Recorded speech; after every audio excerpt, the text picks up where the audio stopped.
नमस्कार, good morning, बहुत स्वागत आप सभी का। एबीपी न्यूज देख रहे हैं आप। मैं हूं आपके साथ पूजा सचदेवा। भारत की सियासत में एक बहुत पुरानी कहावत है कि केंद्र सरकार का रास्ता उत्तर प्रदेश से होकर जाता है, और ये यूं ही नहीं कहा जाता। इसकी वजह यह है कि यूपी में सबसे ज्यादा लोकसभा की 80 सीटें हैं। 2014 और 2019 में बीजेपी को सबसे ज्यादा सीटें यूपी में ही मिली थी। अब सवाल यह है कि इस बार क्या होगा, हम आपको बताएंगे। एबीपी न्यूज और सी वोटर के एग्जिट पोल में सब कुछ साफ हो चुका है, देखिए रिपोर्ट।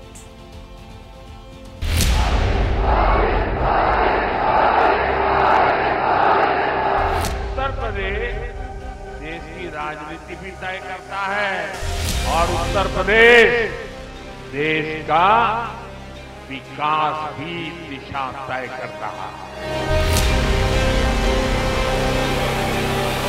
यूपी में जब से डबल इंजन सरकार आई है, यूपी की तस्वीर और तकदीर दोनों बदले। देश की 140 करोड़ की जनता, ये मोदी का परिवार है। अब की बार 400 पार, अब की बार हिंदुस्तान की मौजूदा राजनीति के सबसे बड़े नेता अगर लगातार तीसरी दफा सर्वोच्च सत्ता में वापसी को लेकर आश्वस्त हैं, अगर 400 सीटों का लक्ष्य हासिल कर चुनावी राजनीति में नई भगवा लकीर खींचने की भविष्यवाणी कर रहे हैं, अगर 140 करोड़ की आबादी को जीत की हैट्रिक की गारंटी दे रहे हैं हिंदुस्तान के प्रधान, तो मान लीजिए कि इसके लिए देश के सबसे बड़े सूबे में विराट विजय की जरूरत होगी। और यूपी में बीजेपी के नेताओं का दावा है कि ऐसा ही होगा। देश की जनता ने आदरणीय मोदी जी को तीसरी बार प्रचंड बहुमत के साथ पीएम बनाने का मन बना लिया है। आधे से ज्यादा मतों का प्रतिशत हम लोगों को मिलने वाला है। एक तरफा हम लोग चुनाव जीत करके 400 पार करेंगे, मोदी जी को पीएम बनाएंगे और यूपी की 80 की 80 सीटें जीत करके उत्तर प्रदेश में एक तरफा कमल खिलेगा। तो आगे का सवाल यहीं से है, क्या बीजेपी वाकई यूपी में 80 सीटें जीत पाएगी या अखिलेश राहुल की जोड़ी बीजेपी को रोक देगी? एबीपी न्यूज और सी वोटर के सर्वे में चौंकाने वाला खुलासा हुआ है। चुनाव से ठीक पहले हुए इस सर्वे के बारे में हम आपको विस्तार से बताएंगे, लेकिन उससे पहले जान लीजिए कि पिछले चुनाव में यूपी की क्या स्थिति थी। 2019 में एनडीए को 64 सीटें मिली थी, जिसमें बीजेपी को 62 और अपना दल को 2 सीटें मिली। इस बार सियासी समीकरण 180 डिग्री घूम चुका है। गठबंधन का आकार प्रकार बदल चुका है। इस बार एनडीए का विस्तार हो चुका है। 2024 के लोकसभा चुनाव में एनडीए में बीजेपी के साथ अपना दल है, जयंत चौधरी की आरएलडी है, संजय निषाद की निषाद पार्टी है और ओम प्रकाश राजभर की पार्टी एसबीएसपी भी है। दूसरी तरफ कांग्रेस और समाजवादी पार्टी एक साथ है और इस सब के बीच मायावती अकेले चुनावी मैदान में उतरेंगी। मोदी विरोधी पार्टियों का दावा है कि यूपी में इस बार बीजेपी कहीं नहीं टिकेगी। बीजेपी का वोट कटा है, लेकिन वो कह रही है 400 पार आएगा। वो आप सुन नहीं पा रहे ढंग से। वो 400 पार नहीं कह रहे हैं, वो कह रहे हैं 400 हार। आप सुनने में क्यों गलती करते हो? अब सवाल है कि चुनाव की घोषणा से ठीक पहले लोगों का मूड क्या है। एबीपी न्यूज और सी वोटर के ओपिनियन पोल में तस्वीर साफ होती दिख रही है। पूरे देश की निगाह इस बात पर है कि आखिरकार कितनी सीट कौन जीतेगा उत्तर प्रदेश में। ये देखिए, 74 सीट एनडीए उत्तर प्रदेश में जीतता हुआ दिख रहा है। इंडिया गठबंधन की बात करें, यानी कांग्रेस और समाजवादी पार्टी मिलकर 6 सीट, बसपा 0 और अन्य भी 0। मतलब यूपी में बीजेपी को 80 में से 80 सीटें मिलती नहीं दिख रही। हालांकि सर्वे के मुताबिक 2014 की मोदी लहर से भी ज्यादा सीटें इस बार बीजेपी को मिल सकती हैं। तो आगे का सवाल है कि बीजेपी को ज्यादा सीटें मिलने की वजह क्या है। पहली वजह राम मंदिर, दूसरा एसपी और बीएसपी का अलग अलग चुनाव लड़ना, तीसरा एनडीए का विस्तार, चौथा दल बदल, पांचवा लाभार्थी और आखिरी बीजेपी की रणनीति।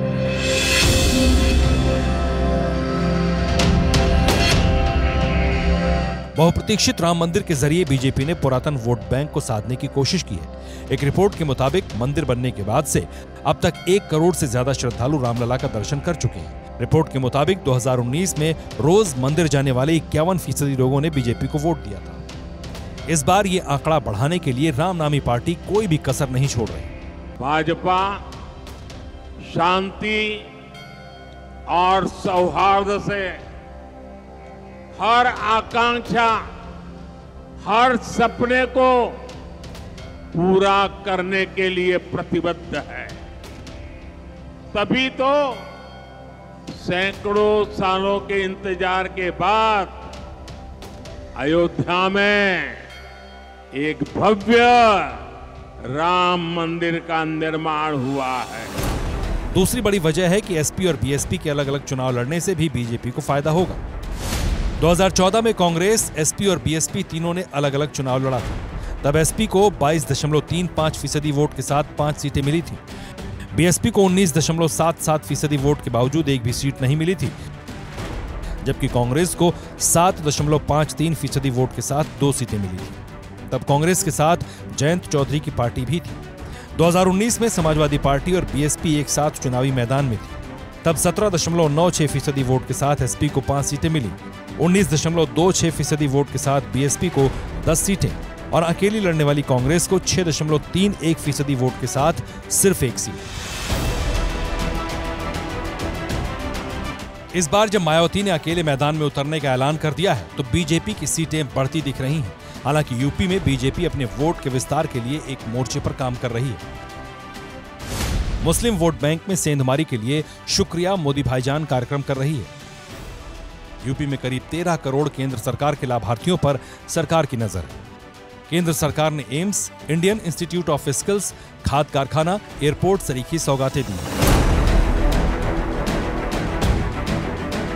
वहीं दूसरी तरफ दल बदल भी जारी है। खासकर जहां बीजेपी कमजोर है, वहां पर दूसरे दलों से आए नेताओं को जोड़कर किले को मजबूत किया जा रहा है। बीएसपी के रितेश पांडे बीजेपी ज्वाइन कर चुके हैं। समाजवादी पार्टी के 7 विधायक बगावत कर बीजेपी की ओर रुख कर चुके हैं। कांग्रेस के राजेश मिश्रा, विभाकर शास्त्री और अजय कपूर बीजेपी में शामिल हो चुके हैं। 140 करोड़ लोग इस देश में एक नेता को युग पुरुष आदरणीय मोदी जी की तरफ देख रहा है। मैं उसकी गारंटी मानता हूं जो जमीन पे काम हो रहा है।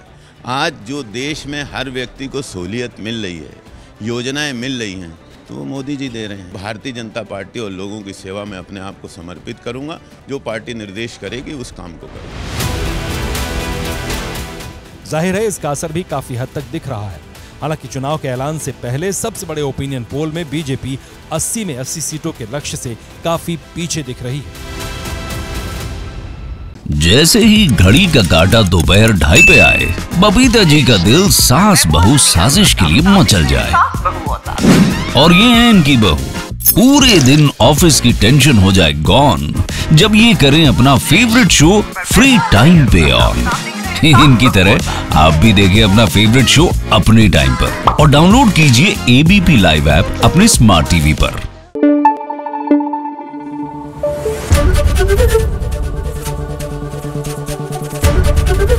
एबीपी न्यूज आपको रखे आगे।